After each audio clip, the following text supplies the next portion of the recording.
Ladies and gentlemen, welcome to the latest edition of the Jobber Knocker podcast. As always, is Nestlemania. Alongside for the ride is a man that also has a bank account with his mother, JC. Scissor me, Nestlemania. Oh, that way. Everybody loves the Acclaimed and everybody loves the Jobber Knocker. Yep. Is what it is. So we got a lot to talk about here, folks. We've got a huge weekend of wrestling to get through. No better way to start. I believe we're going to start definitely with the Clash. Yeah, we have to start with Clash of the Castle. We're going to get to All Out. We're going to get to MJF. We're going to get to the Acclaimed. We're going to get to Punk. We're going to collide some worlds. We're going to fucking roar. We're going to do all that shit. We're going to talk about the greatest champion in NXT history. We're going to get to all that. We're going to start with Clash of the Castle because that was a phenomenal show. Our boy Danny with one N was there with his son Leo. And Nestlemania right off the top, you knew the crowd was going to give us a great night. They absolutely loved Bayley. It was like 2015 all over again. Hey, Bayley. Ooh, ah. All the good Bayley stuff. They did all the good Bayley stuff. This match, I didn't really give a shit about. 6-woman tag, whatever. But it did the purpose of what I said it had to do. Bayley, Pin, and Bianca. Yeah, look, I mean, I'm not a huge fan of this entire thing. I like that Damage Control has a new feeling, a theme song, a look, if you will. But it was a good job. The heels won, and then we just got to have to move on because 6 people anyway. I'm allergic to it. Yeah, no, I think that's probably the reason why you put it first, because it's obviously a bunch of women that are over. The match had no stakes, but it was a good way to just kick off the show. But we can move on from that and go to match number 2, which, this is a match of the year candidate. But before we even get there, Mr.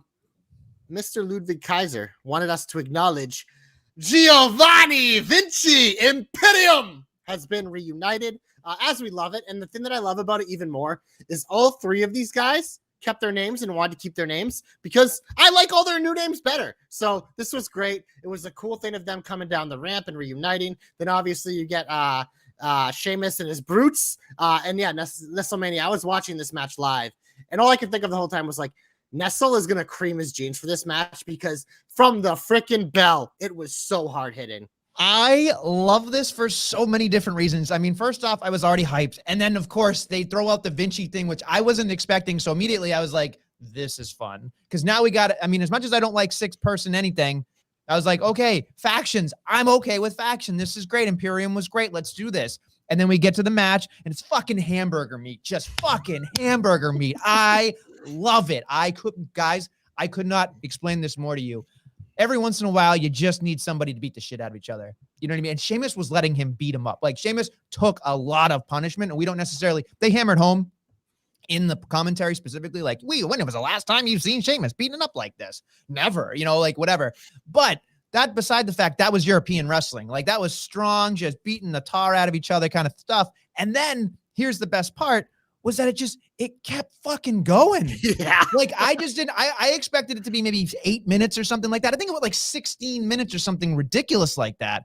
And it was so good. And watching Sheamus as a babyface, like, there's something about it where you're like, either Gunther's really good at his job, Gunther is really good at his job, which I think he is, but there's something about Sheamus that is just, you don't have to say likable, just he's respectable. He's just, there's something about him that you just go, you know what? Fucking Jesus Christ. Let's give it up for the guy. You know what I mean? Like that, when I watched that, I went, and when he got his standing O, even though he lost, which we figured was going to happen anyway, just seeing the crowd's participation with him throughout the entire match with the boo and the yas and the, all that stuff, they did a fantastic job. And I think a lot of us would say they had no business being that good. No business being that good.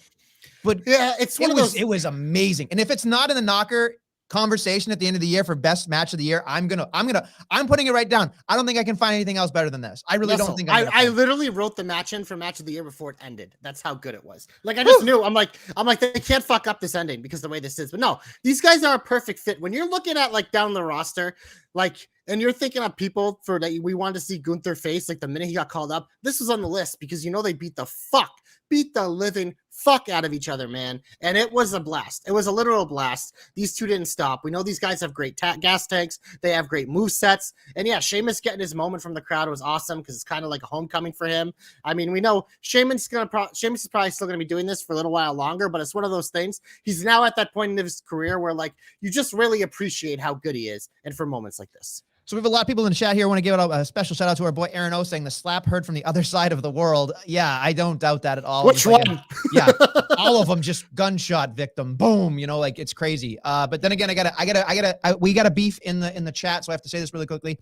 How many picks did Nestle worse than Meltzer Mania get wrong? Well, a lot, but the narrative here is that JC standing on top of the board. However, acknowledge me. However, but before the tribal cuck sits there and tells you everything about himself, I'm going to tell you what I'm sneakily doing, folks. I was at the bottom of the pack. This one launched me. Yeah, launched me. I cleared everyone by like 5 picks.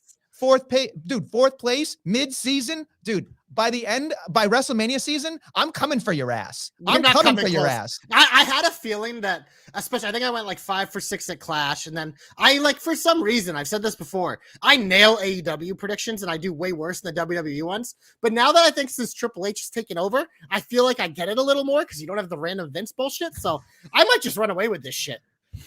Sheamus Gunther match made Nestle's head swell up so much it fit those headphones. Thank you, Joe. I thought you loved me. I think I've been betrayed by my own family. All right, moving on. Look, there's a lot to talk about. Let's keep moving on to Castle. I'm sorry. Yeah, the next match, obviously these two women were put in a very tough spot following what was the best part of the show. But Liv and Shayna, I thought, told a really nice story. They got way more time than I expected. They kind of laid extra groundwork, obviously, with the working of the body parts, which is it's a staple of every Shayna match. That's why sometimes they're boring, but I thought they told a good story. They made a point to say that Liv had been training with Riddle, trying to get a little more. So we kind of saw her attempt to do things that she's never really done before, which I think added to it. And like I told you, the second we came on the show and everyone buried her about the Rousey thing, I'm like, she's going to fucking pin your girl Shayna clean as a fucking sheet. And she did. So you know what? It's WWE's way of saying, yeah, we know what we did with Ronda, but that's Ronda fucking Rousey. In terms of this, we're committed to Liv as our champion right now, and we're going to make her look great. And she beat the second best MMA person, clean as a fucking sheet, Nestle. The second best? There's got to be somebody that does MMA better than her. Not in WWE. Okay. All right. Yeah. I'm just... Sonya. Yeah, well, that's... Well, yeah. There's something I don't care about this match. I don't care. I want her to do well. Great. But Shayna Baszler is just like... Is it irreputable damage? No. Because we always know the Mark Henry factor, right? You could be sexual chocolate and still be the world's strongest man and then fucking House of Pain or whatever, Hall of Fame pain, like 10 years later. So there's nobody that can never be buried so much that they can't come back from it. Shayna will be fine. She's in much better hands now that Triple H is in charge. Of course. Under Vince, this match never would have happened. No. And I think that's the issue is I feel like she needs to win a championship soon just so we can get rid of all that nonsense. That's so hard though, man, because she isn't there yet. I think she's never been there. I know, but I'm more intrigued for her, when Ronda eventually gets that title. I think that's why they just did this now, because obviously it makes sense with the Ronda thing, because we're going to be going back to that soon. And I think Miss Shovel might be coming back too to throw some more dirt on the pile, which will be entertaining. Boy. Yeah, but I don't know. This match is an impossible spot. It was a match that you knew wasn't going to be match of the night. Probably wasn't going to be top of it, but I thought that these women told a good coherent story. It made sense. And boy, Dom said it perfectly on Twitter. He's like, there's not many people just understand how to be a babyface. Everything Liv does is babyface because I think a lot of it's just natural for her. And I think when they parade her around to all these different events, and you see all these clips, how fucking likable she is, man. They know they're not, it's one of those things. It's we're not going to end this soon. She's not going to hold it until WrestleMania. Hell, she probably won't even hold it until the end of the year. But it's one of those things where it's we're not just going to make this a check mark. We're going to give her some time to breathe because it's so hard to have baby faces that people actually like. I would say this much. I am steadfast on this. I think that baby faces should not have championships for more than 6 months. Yeah, and most don't, unless if you're like Bianca and you're dominant. Yeah, and it's just like, I get that you're dominant. That should only happen every once in a great while. But Liv, if she has it longer than 6 months, I'd be shocked. I think October, November. You're also a little bit of a hipster too. You don't like any baby face. Hipster? I'm like 50-50. Where's my latte? I don't drink coffee and I don't have any type of cool dreadlocks You're or wearing anything a cool suit with my jacket hair. with a t-shirt. You have fucking a bunch of space between your headphones. That's because I have room. It's comfy. Look, I can do this. Now I look like I've squeezed my head. Okay, it hurts. All right, and there. Okay, that was basically for everybody at home watching. But Jesus, that freaking hurt, man. Anyway, let's move on. Speaking of squeezing heads, we got what we wanted, Nestlemania. We got Emo Dom, baby. The turn finally happened. Not in the way maybe we thought, because Edge and Mysterio picked up the win, but they did a nice job with this story where we know, like last week, Ray picked Edge to be his partner over Dom. Dom was clearly hurt. He's clearly bothered by Edge. And then the only reason they won the match is because Dom tripped. I think it was Finn, which allowed Edge and Ray to do their thing and get the win. But after the match, Ray was just hugging Edge, raising Edge's hand. Dom's trying to get in there and he's ignoring him. So they did a great job of laying this and giving us a reason why Dom finally turned. So I loved it. He kicked Edge in the nuts. He fucking took out Daddy. And here we go. He's with Rhea, baby. She made him a man. He lost his shoe. He kicked him so hard he lost his shoe. Yeah, I did jump out of my seat when I saw that, and I was just like, of course, WWE, like, they don't let you get what you want, but they give you what you want, even though you didn't know it. Like, backwards in a way. And it's just so hard to kind of be like, I kind of wanted, Judgment Day to win, because I feel like Judgment Day has been kind of for so long. GIF, they won with that GIF. Yeah, the GIF. Yeah, them laughing was great. It's just like just Finn Balor laughing for some reason just seems bizarre to me. So I'm all in on it. Good. It's great. It's just I'm hoping that there's more to it going forward, and we'll talk about more later on in the Shine and the Heat, I'm sure, about certain things. But yeah, it's exciting to see that happened. It's hard for me for Edge. Like, Edge can be goofy, like he comes out with the stupid lucha mask, but he's supposed to be upset about the Judgment Day. So it's just like, I know we're in overseas and people just like to have fun and stuff, but I think based on the character, I would have wanted to see him be a little bit more grittier since he's put on a t-shirt. I think the hard part with Edge now, though, and I think you saw it with the crowd, them singing his song is fucking awesome, because I sing his song every time he comes out. So it was great to see a whole arena do it. And you can tell Edge feeds off energy more than anyone, but it's just like, we pretty much had the leak where he told the crowd after the Canada show, being like, I'm done. A year from now, I'm done. I'm done next year SummerSlam, it sounds like. So as a babyface, which he's clearly going to be the rest of the time, I kind of like that we know that we have an end date, because it feels like a true retirement tour. So every time he hits something like this, like a show in the UK, this is probably Edge's last time in front of the UK audience. So it just makes everything cooler. It makes Edge feel like more of a big attraction on his own. So I just think like the energy of like one of the greatest entrances ever, like we're going to get a lot of these moments with him, which I think is just cool, because I think that does elevate everything around him, because it really sets the tone, a really good tone. Moving on, I believe the next thing is it Riddle? Rollins and Riddle, probably. Okay. I think we can agree the second best match of the night. Absolutely not. Absolutely not. Really? You didn't like this match? I hated this match. Wow. Hated it. Tell me why. Because I hated thought it was fun. Okay, no, it was fun. Don't get me wrong. I love the entrances. I love the SpongeBob looking outfit for Riddle, and then we had the fucking Elton John coming out. I love that shit, right? Super hot fire. Yeah, exactly. Literally. Literally. But here's the thing that I focus more on little things here. Miscommunications were happening. Sloppy things were happening here. It took me out of it because there were a lot of like people grunting up, not working with each other. I know that they were working with each other. It just seemed like there was a moment in which it just didn't cohesively come through for me, and I'd stop. Because that's the thing. When I see something like that, I go, crap. Like, it started to falter for me. Like, there was the ending was good because there was a story for the ending. So it all wrapped up. But in the middle of it, there was too much miscommunication. They were sloppy at points. But again, at the end of the day, Seth Rollins won. Nobody's going to remember it. They're going to continue this feud, as you can see. So my thoughts are basically just, let's have a better match next time, because it didn't necessarily, in my opinion, it didn't deliver. Nessel, if you get in a fight with someone you don't like, do you think it would be this gymnastical, beautiful display? No, or do you think it'd be a sloppy fucking no. shit show? No. See, here's the thing. You're talking about something completely different. You're talking about fucking gymnastic routines. I'm not asking for that. I'm asking for things that are just very specific, that if we went back and watched the match, I could show you where it went wrong. That's all. I think people are going to hate you for this one, because I don't care. I like this match. I didn't like it. I feel like, oh, man. I don't have to like it. Yeah, well, we know that you don't like anything. But one thing I think we both can agree on, it was kind of cool the way they presented Drew with using his old theme as kind of like a video package as opposed to him coming out with it. I thought that was cool because I kind of expected them just to play the old theme and do it. And I was like, I love the old theme too, but it's like one of those things like I don't always love when they go back to it like that. So I thought the way they did it was really good. And when I saw that, I'm like, well, he ain't fucking winning.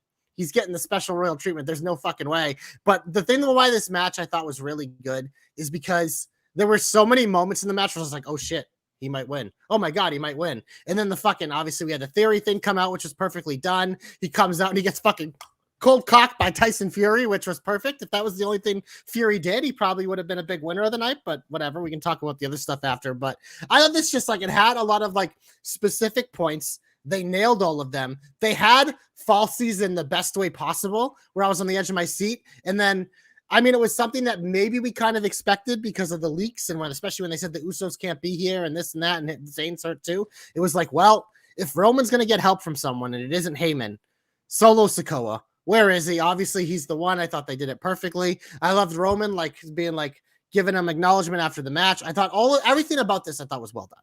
Yeah, look, I mean, that was a Gaga match. I mean, you cannot hate a lot of Gaga. I mean, of course, a lot of good stuff there. I mean, we didn't even talk about Karrion Kross sitting, front, right, in the middle, like there. You threw a water bottle at Drew. Woo!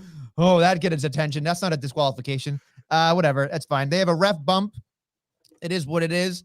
Of course, I liked when other people use other moves, like he was using the Roman Reigns stuff, and then he used the rock bottom. Like they were incorporating other things. I love that kind of stuff. Sometimes when you have a long match like that, you need to get back into that arsenal of other people's stuff, and I love it.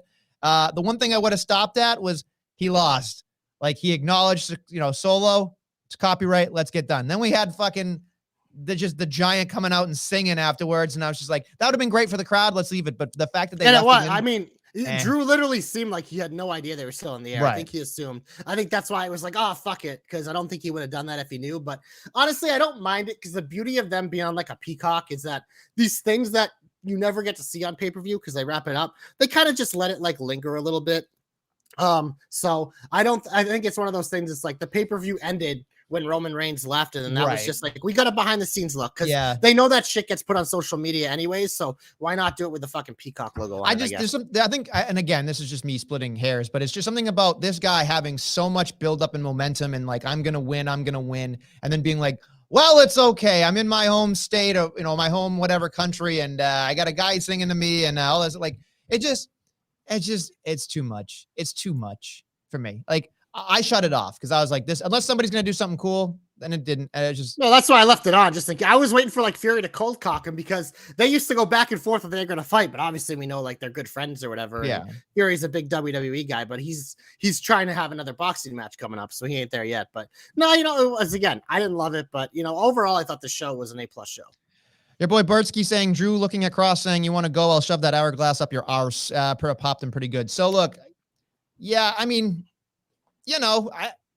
I think Drew McIntyre did a great job in that matchup. I think Roman Reigns, I'm getting fatigued by like how much Nestle doesn't like Drew and Nestle doesn't like Cross, so he's not giving anyone credit here. No, so here's the thing. You also fuck off because you hate Cross too. So I don't hate Cross. No. You find him uninteresting. No. You find him uninteresting. Incorrect. I love the Cross character. The minute the bell rings, it's like Samoa Joe. So what's the difference? So because the character's awesome. Because you like the Fiend was kind of like that too. The Fiend wasn't a good wrestler. The Fiend was just an incredible character and could tell good stories. He was a better storyteller than Cross, but it was the same thing. It's like everything around the Fiend I loved, but the minute like you get in the ring, it was just like, yeah, that was mid. Same thing with Cross. It's less than mid though. He's a worse wrestler. That's all. So anyway, it was a good time for everybody at the castle. I'm glad you enjoyed. We should switch gears now. We're already 20 minutes in the program. We should go to All Out. Yeah. Oh. We're going to go a little quicker through this one, but we'll hit on the big ones. Right off the bat, they give us the ladder match. We have a headline. A bunch of masked men come out. Retribution 2.0, as our boy, the Joe Stopper, coined them. Stokely and his crew are all revealed. He's got the whole gang together. And they bring out the Joker, who literally they just hand the poker chip to.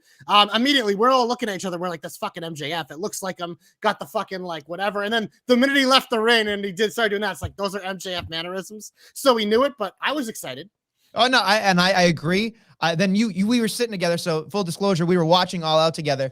Josh, who the fuck is Josh? JC turns to me and goes, He goes, this would be great. They gave us something to worry about for Wednesday. And I just went, just wait. The night's not over. The night's not over. But you know what? On it. I at least will give AEW's getting better because usually they blow it immediately. They at least wait until the end of the show to reveal it. And I thought it kind of worked. They can't help themselves. If they would have done it Wednesday, but here's the difference of why, because I always use WWE as an example of why they do that.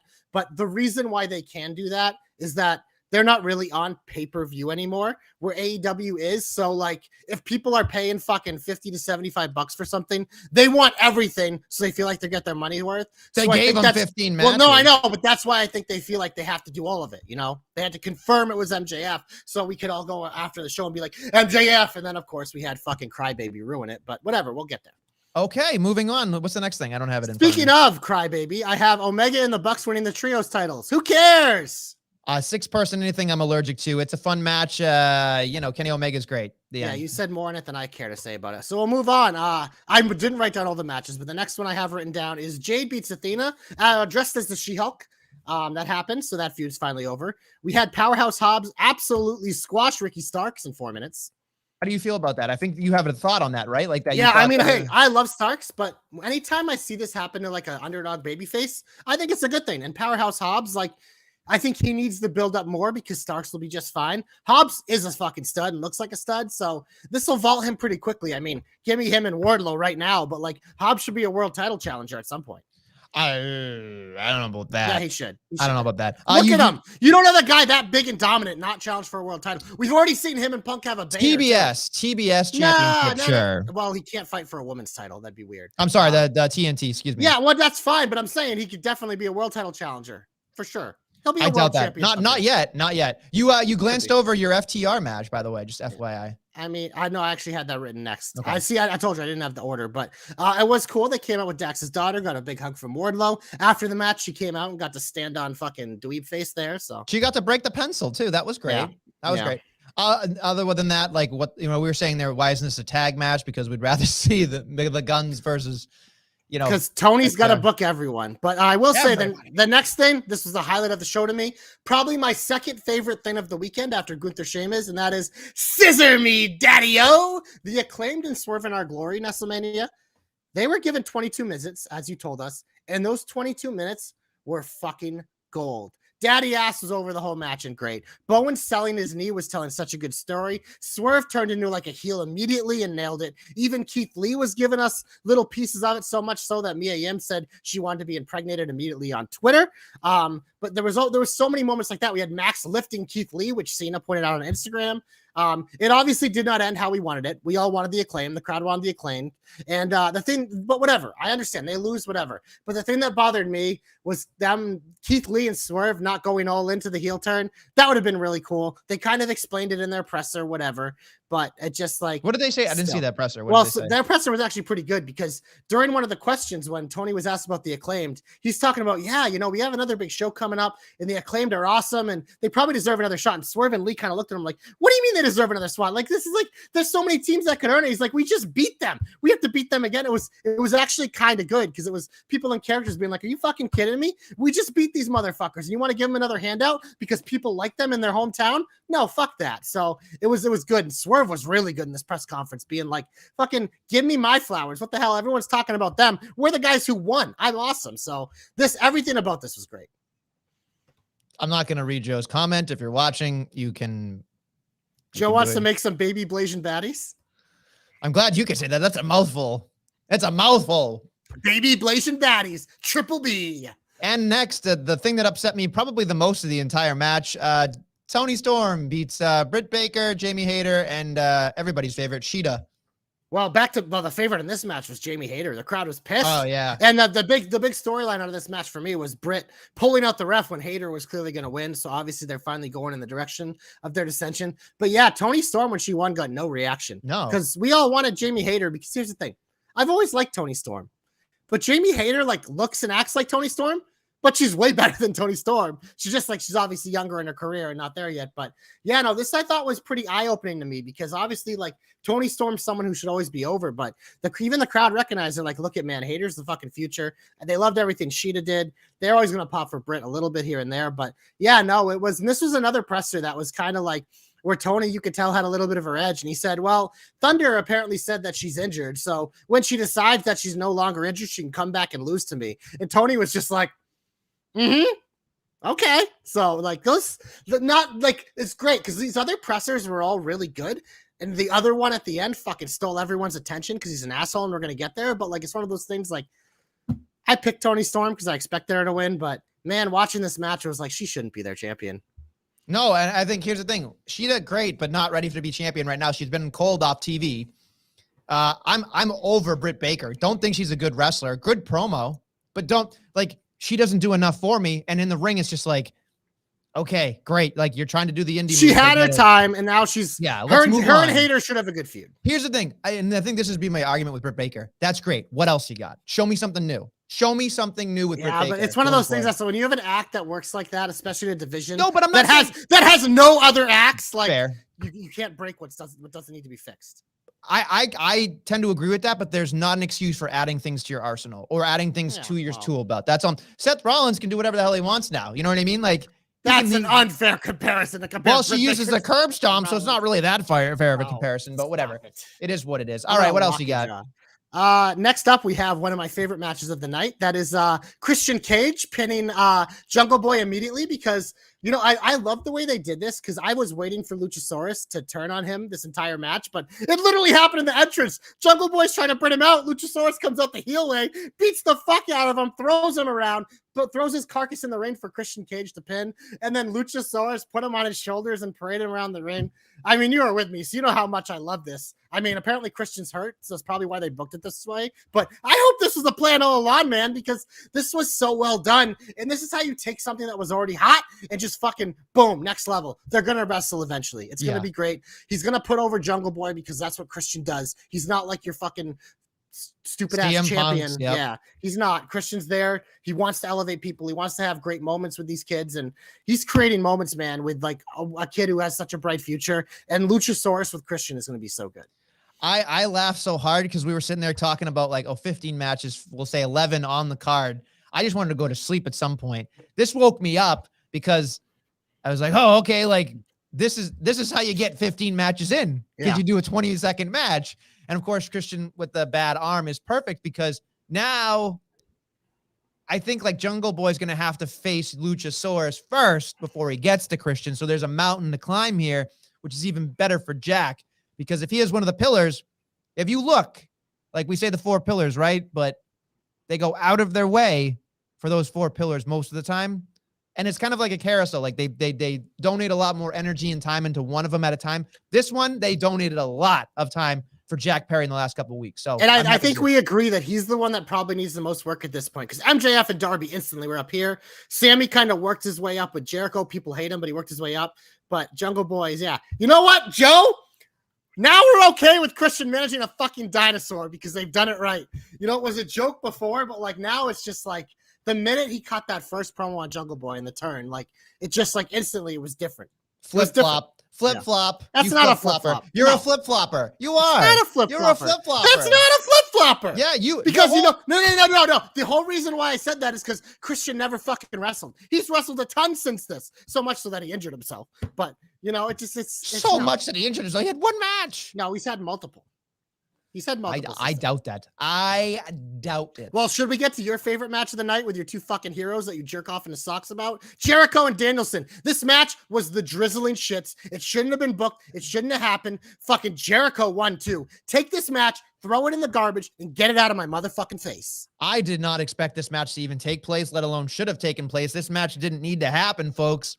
It was a waste of our time, and I don't care who the best wrestler in the world is. You got Jericho, who's past his prime. You got Daniel Bryan or Bryan Danielson, figure out whatever. Great, you like to do violence. You've had no character once you've been there.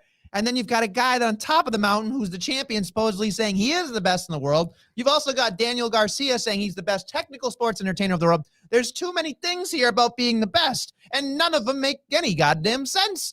So this match right here was 22 minutes of absolute, I was going to vomit. And I think I turned to you guys, just had a conversation because I didn't give a shit about this match. No, you know what you said? You said, man, I really love Daniel Bryan, but I don't think I like Bryan Danielson. I actually did say that. You're right. I did. Yeah. I said that exact verbiage. I tend to agree with that. Daniel Bryan, greater than Bryan Danielson. I'll stick by that. I'll stick by that. So we are going to get to the main event in a moment, but I do want to just quickly mention Malachi Black ate another pin, second straight match that he ate the pin for House of Black. He hugged and had a moment with his compadres after the match and like thanked and bowed to the crowd. So he clearly, apparently everything that we've seen out there about him is true. He asked for his release, allegedly. Well, he probably won't get it, but he's at least taken some time off. But it's a damn shame because ever since his stuff with Cody ended, they have done nothing but mismanage him. Yeah, I tend to agree. Again, 6-man tag, who cares? You know, Sting wasn't going to lose. It had the Redeemer! So I cared a little bit. A little bit. I mean, Darby Allin is just kind of there at this point. We know Dom loves Sting. Can't say a bad word about Sting. The crowd loves Sting. The crowd, every time Sting like breathes, it's like, ah! Sting could fart on somebody and they'd chant for it. It's ridiculous. It's true.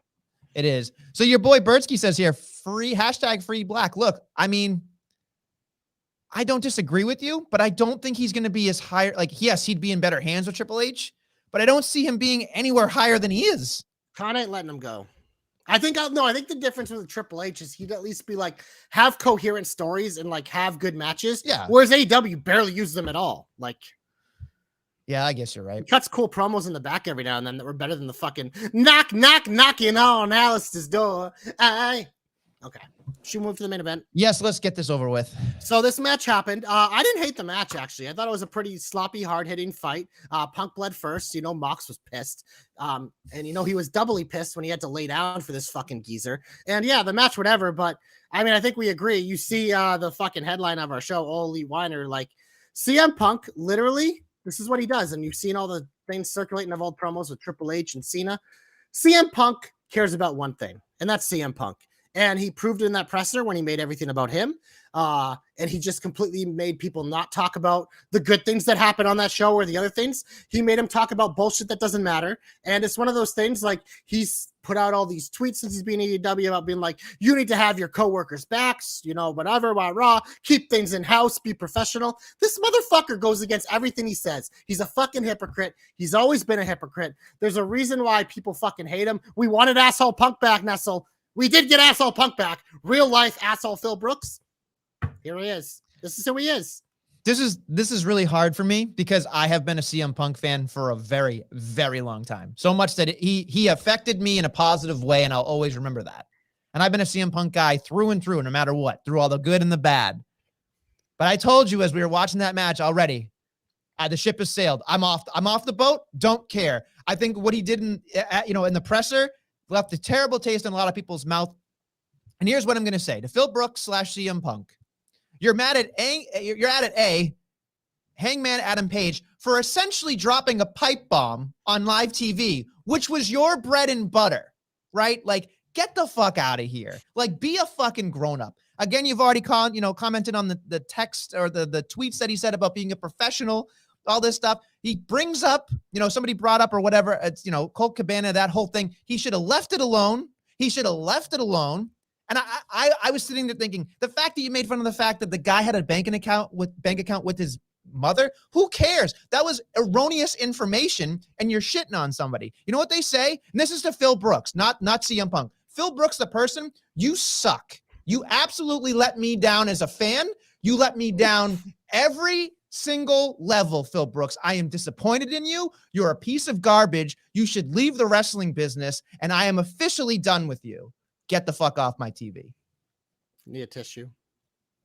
No, it's okay. I've got other people to cheer for. No, he sucks. He does stink. And I'm done. And he's not even the best in the world anymore. No, folks. He's not. And it's just like, they won't do it because he won't let it happen. Because he already said, he's like, when they asked about MJF CM Punk interrupted Tony Khan and was like, you keep making me work with fucking pricks, these spoiled little brats. It's like, dude, these motherfuckers are the future of the business. Yeah, of course him and Hangman have egos because they're really fucking good. You know who else acted like that when they were fucking young? You fucking hypocrite. And you were probably worse than them. You were way worse than them. Like, yeah, sure, Hangman might seem like a little whatever, but for the most part, we see he's a fucking laid-back, likable guy. MJF, we know he's an asshole. He's supposed to be an asshole. The reason why we love him is because MJF acts on like TV. That's how he acts in real life, too. He's a fucking prick. So yeah, you better work with a motherfucker because you're talking about making AEW this great company and whatever. You know how you do that? You invest in the future. You invest in the future of that company. And that is MJF. That is A-Man Page. That is these guys. And then you go and you just start shitting on fucking the Young Bucks and Omega, whatever. And there's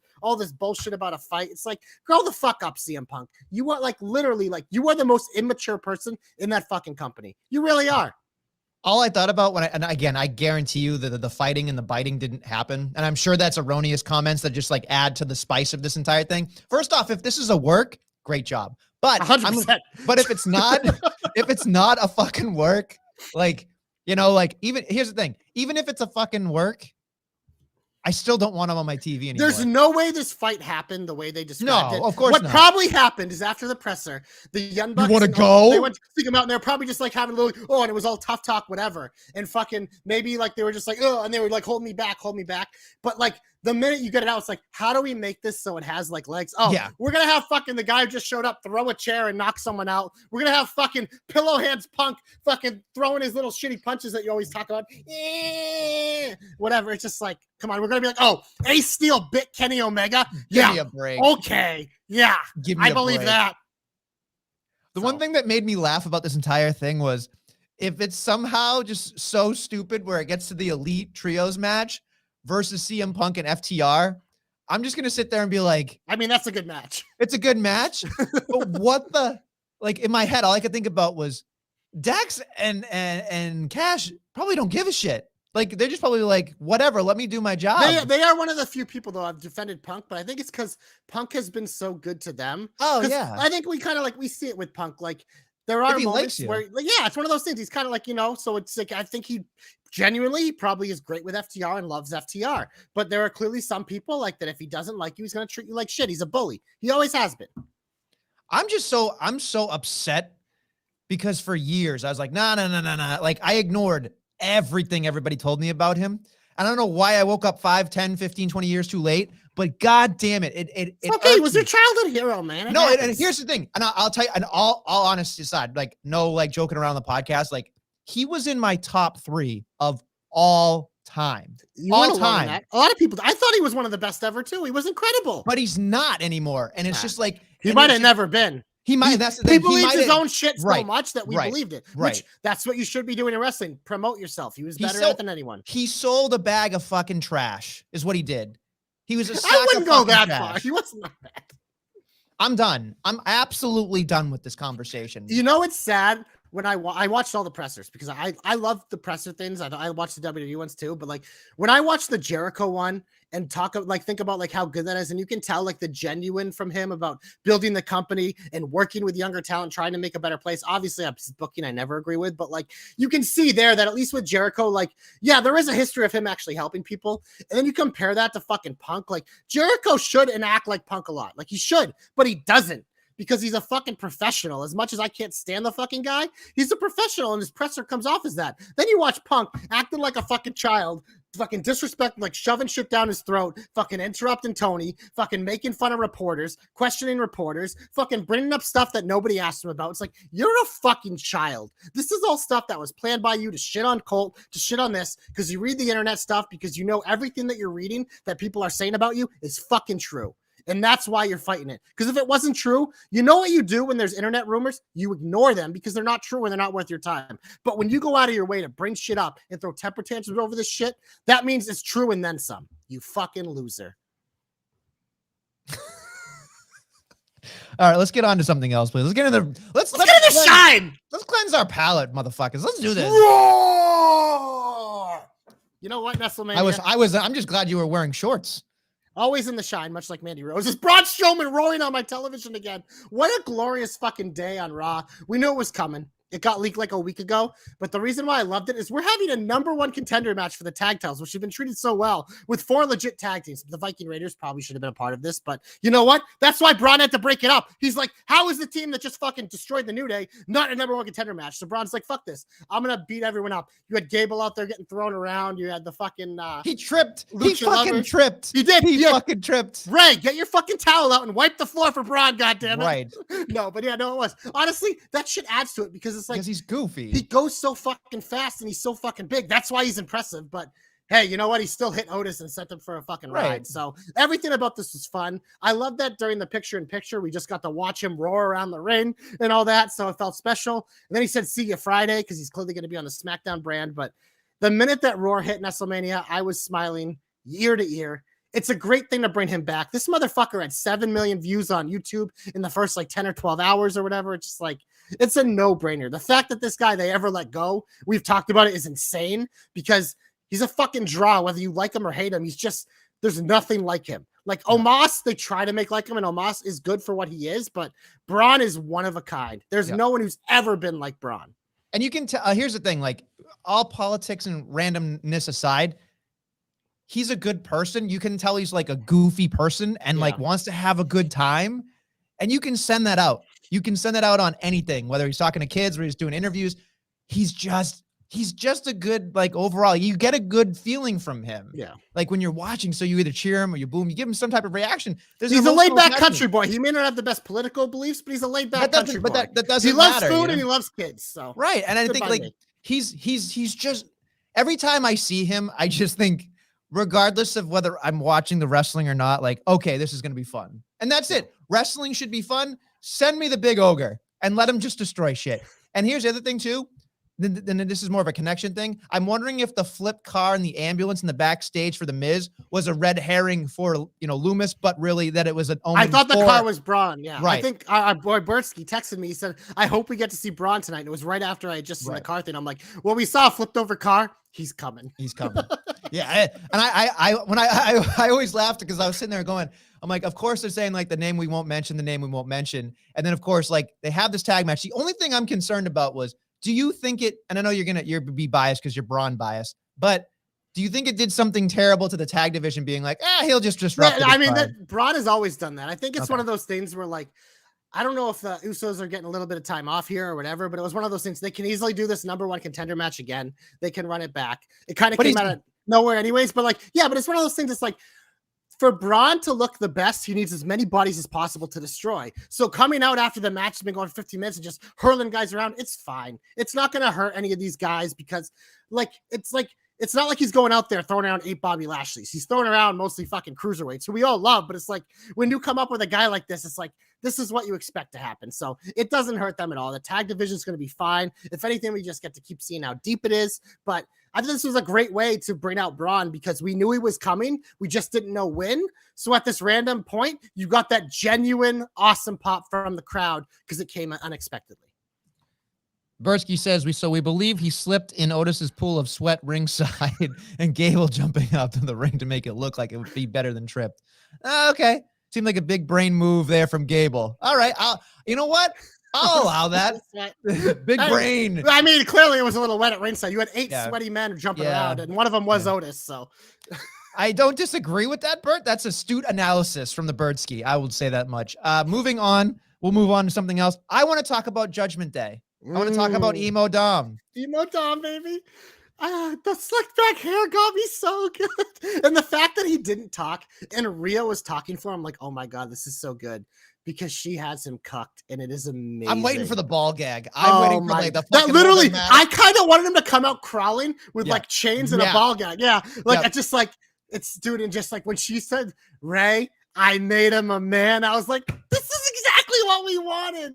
Oh, he just needs a little more makeup now and maybe some nipple rings, but we're almost all the way there. Nipple rings. Come on. Let's keep this a certain way, folks. Let's keep it a certain way.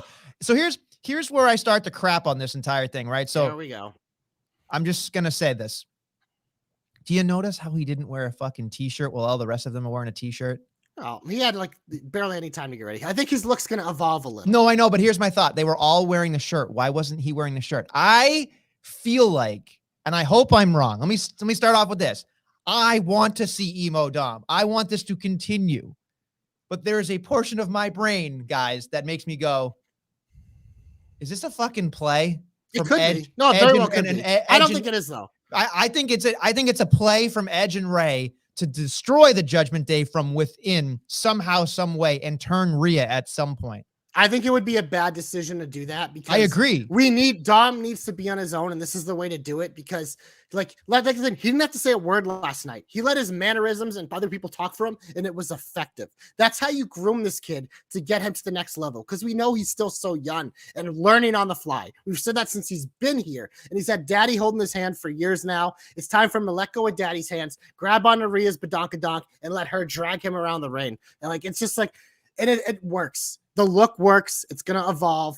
The Judgment Day as a foursome is even better. It just this, they need to be committed to this. And I really do think they are down the line, of course, whatever. But I think they need to let this thing evolve naturally because I think it's going to help Dom so much. And that's important. Having Raw on your second monitor while watching your OnlyFans isn't watching. Yikes.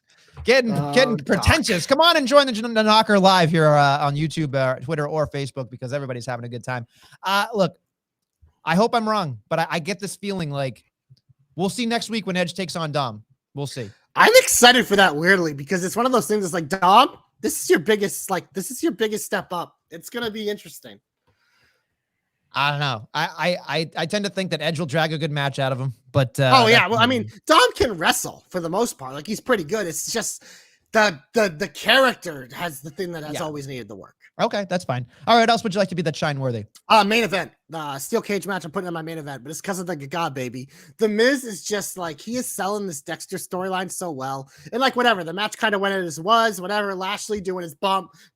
Woo! Over whatever thing. I thought it was good. Ciampa hitting him with the steel chair throughout the match to keep him in the cage, but it's just the ending of this was perfect.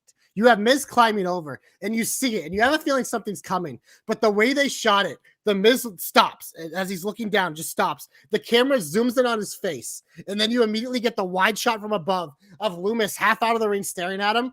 Mwah.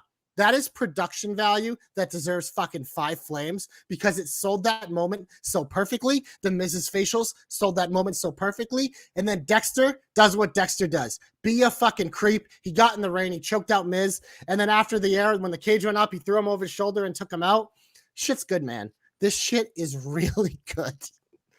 I was just surprised. So I was hoping more that he'd come out from the canvas to Kane and then pull him down. And then that was I thought this was better. But this was creepy too, because I noticed that they were trying with crane shots during the whole night, doing different things and trying different things. And that was, again, another feather in the cap for Triple H, trying out different things. Production value on a match that is so hard to look good. Yeah, and also on top of that, we talked about a lot of a picture-in-picture breaks and stuff like that in the television business, which is, it's negotiable, right? Because some commercial people, some ad, they don't want to see, half of a commercial in with half of wrestling. Yeah. People get pissed off with that. A lot of people don't know that. They want full screen ads because you're not getting, people looking. They want the full attention on you. Yeah, they want the full eyeball. So the fact that Triple H kept going back to that, to me, especially when they had in between breaks, or they let Braun just walk to the back with a picture-in-picture, I thought was super telling for me because those are the things that make things feel like you're watching a quicker show.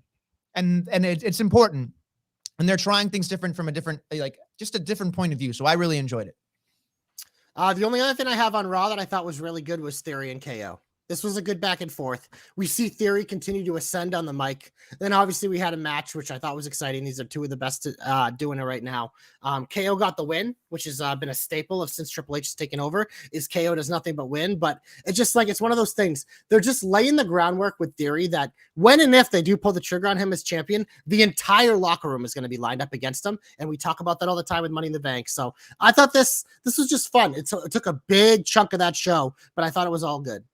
I mean, the one thing I was kind of concerned with was that he kept flubbing things, but he ran with it. But he ran with it, right? Yeah. And he did the jaw thing, and he kept calling back to it. So again, young kid, knew exactly what to do, got flustered by his own promo, not necessarily the crowd, spun it around and kept going and charging forward. So props to him for doing that because it's difficult. It's difficult when you have 16,000 people yelling at you to think about your thoughts and communicate to people. And then, of course, KO being KO was it's the name of the show, stuff like that, doing what he does best, being whatever. But I was excited to see that. I'm happy KO is continuously, winning. I don't think he's going to lose very much until Sammy and him probably beat you.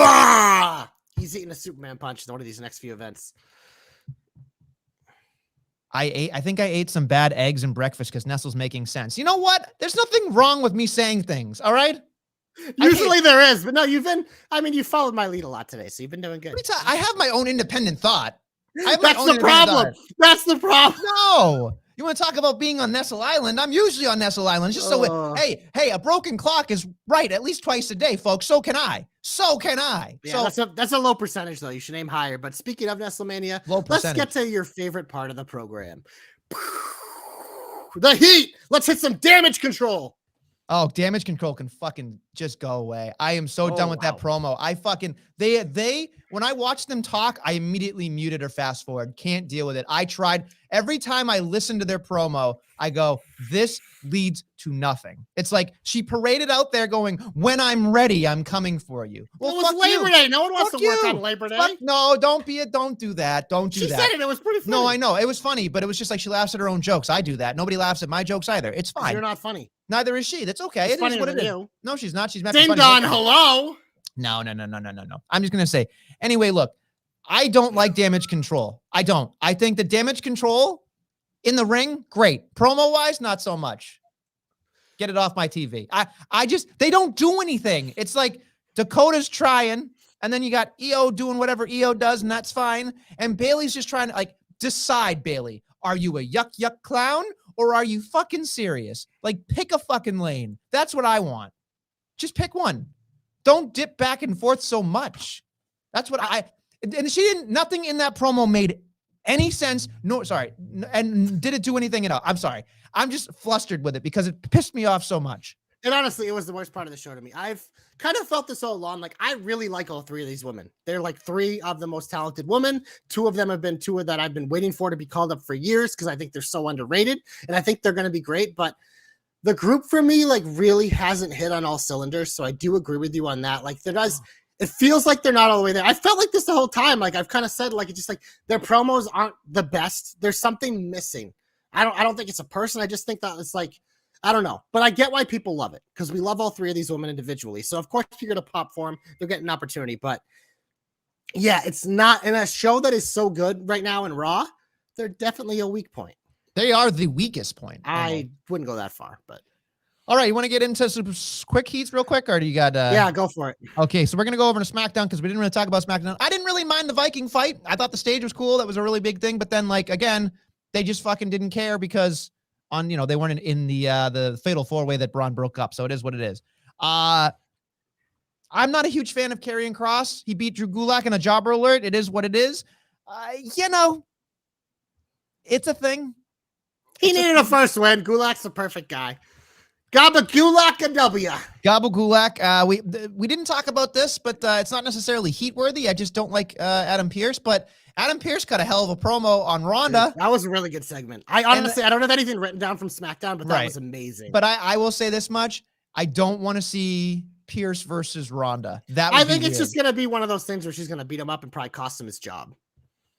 I hope so, because if we're getting that's not the intergender match I want. No, but I think it's just what they're doing. I think why it works so effective is because Ronda against management is perfect because she's as for a female, she's as close you're gonna get to a Stone Cold type you're gonna get. She's a fucking badass. So by putting her against management when she's not fighting for the title is perfect because it makes her still hot as ever and it allows the champion to do her own thing to kind of build it up before Ronda comes back and takes it away. So I think what this could lead to is maybe Adam, maybe when Ronda's about to get her opportunity, maybe Adam Pearce struts out Charlotte Flair and that or something like that. So I do like what they're building here. It's compelling. And Adam Pearce is really good. You like to shit on him, but he is an incredible on-screen character. No, he does what needs to be done. Yeah, and again, this isn't in the heat necessarily, Joe. This is more of a I honestly forgot about SmackDown in general. So. No. He just didn't write SmackDown down, but I'm hoping my heat would be that please don't make that an intergender match. That'd be my thing. But anyway, moving on, we got Hit Row versus MMM. It was a thing. It wasn't a squash, thank God. And then the 4 tag teams brawl. It was whatever. It just didn't do anything for me. Nakamura squashes your boy Happy. And Happy got in a limo. That's the story. Yes. So I was hoping it was Cameron Grimes. Clearly I'm wrong. It's a Flying Uso. Now, I'd be curious to see if he invests his money like JBL and does something different. That'd be kind of cool. It's a pairing that makes sense. I've never been the biggest JBL guy, but his heel run as champion's one of the best ever. And Corbin's that type of guy that I think to get Corbin back to the next level, and we're looking at him as a champion, is to take the JBL route. Like that's how to do it. I don't disagree. I think he can do. He's a better wrestler than JBL. Oh, 100%, not even close. I don't know if he's, but here's the thing. I don't know. It's crowded at the top, so everyone's gonna have something extra. This could be his extra. And I agree. Having the extra. The problem is I'm hoping. What I don't like about JBL is I don't know if JBL would be good enough to take a back seat to a Corbin who needs somebody, but he will. I don't know. I think JBL, like he just the way they've used him recently, like they use him pretty sparingly, which is good because he's annoying as fuck. But like he's always someone that has understood the business, and he loves a guy like Corbin, so he'll go out of his way to do what he can to help the kid. I'm hoping this is a good tactic because I'm not a huge fan of this at all. I get the money. That's a good sign for it. Maybe, yeah. I mean, I'm wrong about everything, right? So it is what it is. And of course, the celebration. Drew kills everybody. It is what it is. Whatever. On Raw specifically, let's go over what we missed here. Well, Raquel and Aaliyah had a match against Nikki and Doudrop. Almost a jobber alert. Nobody cares because it's a thing. God damn it, it's a thing. Anyway, moving on. We did not talk about Riddle and Rollins getting another match, and that was expected. It's going to be some sort of gimmick match, which is fine. I mean, Seth's not going for, I don't even think Roman's at Extreme Rules yet. So even if Seth is the next challenger for him, it can't happen at the next pay-per-view. So this being like an Extreme Rules match would make a lot of sense. Okay. It is what it is. It is what it is, folks. I think I'm going to leave it there. We're going to get hopeful. Glorious. You're my only hope. I'm going back to AEW. I'm going to make this short and sweet, Nestlemania. All this bullshit, whether you believe it's a work or not, or if it's half work, half whatever, they got to lean into it because clearly this is what people are like fucking eating up. And you know what, MJF? When you come out on Wednesday and cut your fucking scathing promo against Punk, bring fucking Colt Cabana with you. Fucking middle finger to Punk. Put him in the ring. Let him smile at that fucking old carcass the whole time. Just let it happen, man. Go all in on this fucking bullshit because even if it is real, who cares? That motherfucker who's the champion, even though he's a piece of shit, I'm pretty sure he's professional enough to at least go along with it. He'll shit on you whenever he can, but you know what? If they didn't even tell him and MJF just fucking brings out Colt Cabana, I mean, MJF's going to get cheered anyways. I mean, Jericho pretty much said in his presser, he's like, whether you like it, Tony, or he likes it or not, MJF is the babyface in this, and he is going to be over like fucking Rover. He can still do whatever he wants. He's the fucking babyface in the feud with Punk. And after all this bullshit, it's even more so. So bring out Colt Cabana with him. He doesn't even have to talk. He has to stand there. That's my hope. Pretty simple. Lead into the bullshit. Hashtag JC knows. Hashtag JC's hopes come true. I have to say, I would love the idea of Colt Cabana coming out with MJF and saying, great. Jews hate CM Punk. That'd be fucking awesome. That would be really like, that's a great shirt. The Jews hate CM Punk. I would love that. I would love it. I think that would be top-notch selling stuff. Selling stuff. My hope here is very, very, very, very, very, very, very, very ridiculous. So, Tyson Fury interjected himself at Castle a bunch. And I have a tendency to think that he's going to have a match very soon. I would assume in October, maybe perhaps. Ooh, I don't know. He has a boxing match soon. So, well, whatever the boxing, maybe it's November, maybe it's February, whatever. He's going to be doing something in Saudi Arabia at some point. We probably will get that. Crown Jewel? Yeah. Whatever that is. Whenever that is. I thought October, but that's you might be right. You might be right. So I was thinking, here we go, right? I am sitting here thinking, we had a face-off with the Tribal Chief. We had a face-off with Drew McIntyre. Are we going to have a match here? My thought is, if you're going to try to sell it out, and Mac can't do anything anymore, you have McIntyre versus, you have Fury beat him. You have Fury beat McIntyre. I know that's not a popular decision here, but Fury is going to have more eyeballs on Drew McIntyre. I personally, I would love to see Fury versus Roman Reigns, but at this point, Fury can't take a loss. That'd be a good notch on the belt for Roman. But it would be a great notch for Roman. That's why I think that McIntyre versus Fury makes a lot of sense here, because he could then turn around and then go do whatever the hell he wants. I mean, Braun's back. We've already seen that match. That was kind of ridiculous. But my hope here is Tyson Fury turning super heel and somehow just beating the piss out of the Mac. Because again, after Mac losing, now what? What do you do, right? You have to rebuild him or reestablish him and get him momentum back. I think beating him down with Fury not only gets more eyeballs on McIntyre, but also when you lose, there's something that you connect to, right? Like people will connect to you like, oh, this motherfucker keeps losing. I want him to win. I want him to win. Big though. That's the problem. But I think is having somebody bigger than him, or I think they're almost the same size, maybe a little bit bigger. Having Fury beat him and legitimately beat him with a knockout punch, I'm okay with. And I think Drew could do business in a good way with him. Honestly, I really do. I think that's a good match. I think the only problem with it being so soon, I would honestly, if you could do McIntyre Fury at WrestleMania, I think that works, especially because we don't expect McIntyre in the world title picture, because TikTok for McIntyre right now. And I don't think McIntyre can beat Cross if they're building Cross the way we think they are. So that'd be a couple quick L's for Drew, but he's going to lose. He's going to lose the Cross. He's going to lose. I think it's a good WrestleMania feud, honestly. McIntyre Fury, like that's a headliner. That's a poster. That's a headliner. And honestly, the only thing I could think of that would make absolutely no goddamn sense, but it would be you plug him into, is Fury going to take on a Sami Zayn, a KO, a Miz, but that doesn't do it. And he's already faced Braun. Right. So you need a big dude. You need a big dude to go up against Fury, and Mac is the only one that I can think of, especially after what they did on the pay-per-view. So that'd be my thought there. That's my hope. That's a good fit. Don't call it a comeback to Nestlemania. It's time to acknowledge the measuring stick, the greatest NXT Women's Champion of all time, the unifier of belts, Mandy freaking Rose, baby. She won the triple threat. She bit Mako and the other girl in a match that we've never kind of seen Mandy work like that before. A much more like British style technical match. I loved it. It was great. I thought that entire show was great. We're going to talk about that soon, but I just really thought Mandy deserves her comeuppance because she has been so good as a champion. She's even kind of made you like acknowledge her a little bit, but now like this is like, I think the pinnacle of her reign. I think at some point we know she's going to have to lose and Toxic will be up on the main roster doing their things, but this is just an example of someone who was just kind of like, couldn't break through that ceiling, but she always had the potential to, willing to step down, so to speak, to kind of like revitalize herself and work on stuff and elevate herself bigger than she was before. I think it's a great example for the rest of the roster. I think she's done a great job down there, and her reign's been really fun, and her list is getting just as long as Roman's, and she defends that thing a lot more than he does. So Mandy Rose, you absolute fucking stud. Miss always in the shine, the measuring stick, you get my comeback. I'm just surprised. That you did it. Like you had to wait this long to give it to her, but you gave it to her in the comeback. Hey, I wore the shirt. You saw it immediately. I'm wearing the Jobber Knocker NWO shirt. Make sure you pick that up at www.tpublic.com/JobberKnocker. Make sure you support the gang here. He acknowledged her. That's right, Doc. He acknowledged her. But getting back to my comeback, I'm going to give it to, hold on. This is only for visual, so make sure you go check out the clip. Yes, boy. Whiplash legend. Stop. Don't bury the fucking lead. Let's not talk about her. Anyway. Hey, their entrance looked great with her. I'm sure. Yeah, great. She fits in with them.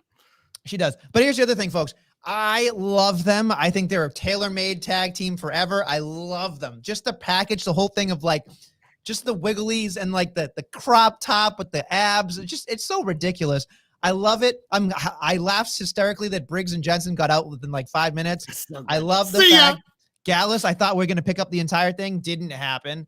And then, of course, we ended with which I thought was great with Kemp going out there and just destroying the uptighty whitey tag team. And I'm so excited because now the chase begins again. Like, okay, great. Like we can do it. But again, it was a European tag team. It was an NXT tag team. It made sense. We're there. It's great. The picture of them in bed with both stacks of titles, eating room service, fan-fucking-tastic. They get it. So I'm excited. Probably one of the only reasons I watch NXT. A lot of the time it's for Pretty Deadly. I mean, there's the Von Wagon, Carmelo, and Pretty Deadly. But, it is what it is. I got my favorites. In that women's division. Yeah, well, there's a lot of women to name, but I can't talk about that right now. I thought NXT as a whole, we might as well just finish it off here. I thought this was a really fun show. You mentioned Mello, him and Ricochet. If I were ranking matches from the weekend, Gunther Sheamus, Acclaim, Swerve in Our Glory, Mello, Ricochet. Those are my top three. I love that it's one from each show. Didn't plan it that way, but that thing was an absolute banger. It had its moments we expected it to be. It was. Katana and Kaden won just because Toxic beat up Doudrop and Nikki. Whatever.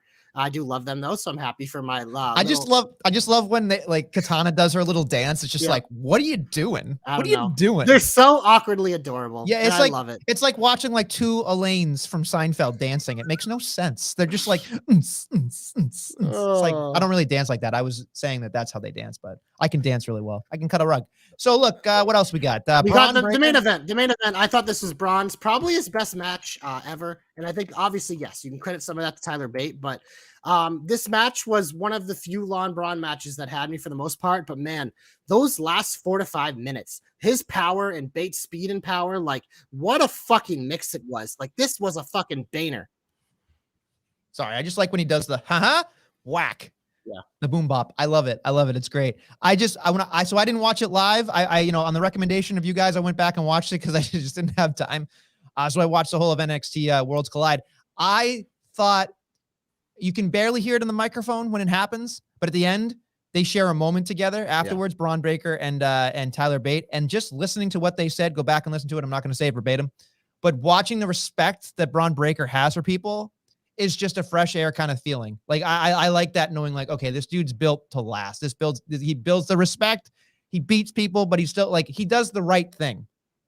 You don't have to like him. He's not for me, but he's a good dude. He's the future of the company. He's whether you like him or not. He's a good dude. Yeah. He's just a good, you can tell that's the kind of guy you want representing your company. And honestly, I want nothing for the best for him. I'm not going to cheer for him. I'm not going to boo him. I'm just going to be like, keep doing your thing, man. You're doing a great job. You know? All right, we got to go rapid fire here through the big old finish because I got to leave for work in like 10 minutes. So on Raw next week, we have Raquel and Aaliyah defending against Kai and Sky. We have Johnny Gargano's in-ring debut, and we have Dominic versus Edge. And on SmackDown, the only thing that I know is that Braun will be there. Okay, well, I don't care about the women's tag titles because I don't think they're going to lose them this early. I would think not anyway. I'm intrigued. I kind of enjoy the Raquel Aaliyah pairing. I really do.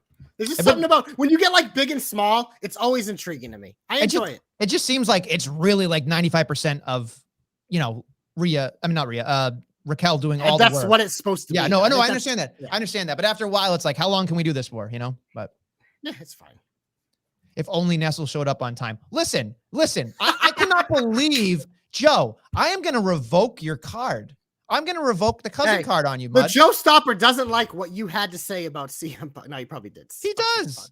I don't even know my shit list. I don't even know if there's anything booked for AEW this week. I know NXT has some matches, but I didn't write them down. I know it says that MJF speaks. Yes, which I mean that we already know what's coming there. Like that'll probably kick off the show, but it's just like I'm assuming it's all Fallout. So I mean, you have to think it's all Fallout, but it is what it is. Anything on NXT? I think the Mathematician's facing somebody, and then Wesley's getting fed to JD. That's all I've seen. JD McDonough. Love him. You sunny silly bunny. Oh, before we go, make sure you check out was it Daniel Garcia taking on Who the Fuck Cares? We really rerun for the whole time. So yeah, don't give a fuck about that match. There's a lot not necessarily on happening this week in wrestling television. Anyway, Josh needs to go to work. Who the fuck is Josh? We're gonna say good night, good luck, and we'll be back next week with more Jobberknockery.